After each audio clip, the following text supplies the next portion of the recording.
Проект «Изграждане на екопътека» в Каменената гора в землищата на село Равен, село Байволяне и село Гургулица на стойност 20 000 лева, финансиран чрез стратегията за водено от общностите местно развитие на местна инициативна група общини Момчилград и Крумовград по мярка 7.5. Инвестиции за публично ползване в инфраструктура за отдих в туристическа инфраструктура от Програмата за развитие на селските райони за периода 2014-2020 година. Екопътеката може да се обобщи в два участъка: първи участък до в Каменена гора и втори участък в Каменена гора Харманкая.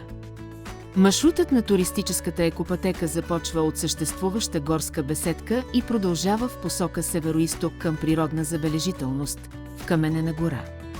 В Каменената гора е уникална с това, че в резултат на подводна вулканична дейност от преди 20 милиона години лава е засипала гората и дърветата, но за разлика от други подобни те са се съхранили прави под пластовете пепел.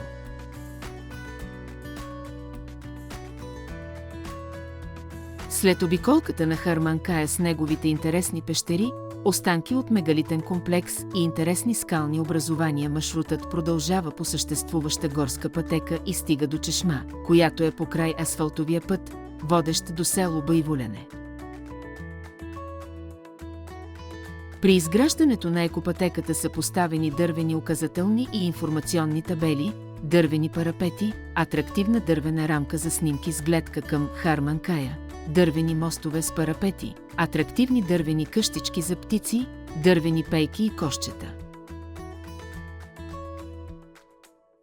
Маршрутът продължава и на север по съществуващ асфалтов път, от който се стига до религиозния комплекс Елмала Баба Теке, където са осигурени велосипеди, с които туристите могат да се върнат до началната си точка.